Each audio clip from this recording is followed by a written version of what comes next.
మరికొద్ది రోజుల్లో పార్లమెంటు ప్రత్యేక సమావేశాలు జరగనున్న నేపథ్యంలో ఇక వర్షాకాల సమావేశాలకు కూడా షెడ్యూల్ ఖరారైనట్లు తెలుస్తుంది. జూలై 22 నుంచి ఆగస్టు 9వ తేదీ వరకు ఈ సెషన్ నిర్వహించాలని నిర్ణయించినట్లుగా సమాచారం. ఇందులో తొలి రోజు కేంద్రం పూర్తిస్థాయి బడ్జెట్ను ప్రవేశపెట్టనున్నట్టు తెలుస్తోంది. 2024 ఆర్థిక సంవత్సరానికి గాను పూర్తిస్థాయి బడ్జెట్ను కేంద్రం జూలై 22న ప్రవేశపెట్టనున్నట్టు సమాచారం. అంతకంటే ముందు జూలై 3న ఆర్థిక సర్వేను వెల్లడించేందుకు సిద్ధమవుతోంది సర్కార్.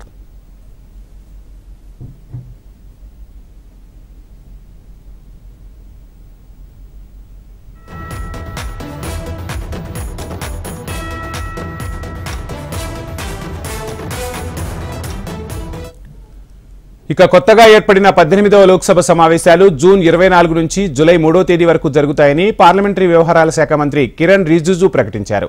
తొలి విడత సమావేశంలో సభ్యుల ప్రమాణ స్వీకారం, స్పీకర్ ఎన్నికకు తీసుకునే సమయాన్ని మినహాయిస్తే కేవలం 5 పని దినాలే ఉంటాయి. ఈ స్వల్పకాలంలో బడ్జెట్ను ప్రవేశపెట్టి దానిపై చర్చించడం సాధ్యం కాదని భావించిన కేంద్రం వర్షాకాల సమావేశాల్లో బడ్జెట్ను ప్రవేశపెట్టాలని యోచిస్తున్నట్లు తెలుస్తోంది.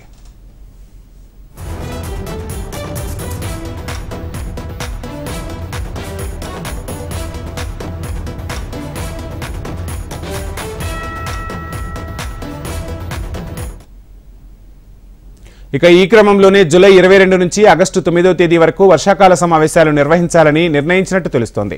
తొలి రోజున కేంద్ర ఆర్థిక మంత్రి నిర్మలా సీతారామన్ పూర్తిస్థాయి బడ్జెట్ను ప్రవేశపెట్టనున్నట్లు పార్లమెంటు వర్గాలు చర్చించుకుంటున్నాయి.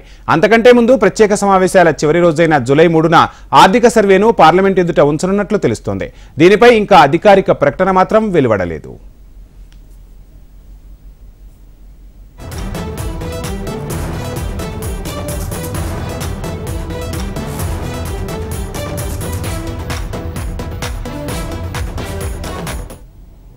ఎన్నికల సంవత్సరం కావడంతో ఏడాది ఫిబ్రవరి 1న నిర్మలమ్మ ఓటాన్ అకౌంట్ బడ్జెట్ను ప్రవేశపెట్టారు. ఇప్పుడు కొత్త ప్రభుత్వం ఏర్పడటంతో పూర్తిస్థాయి బడ్జెట్ను తీసుకురానున్నారు.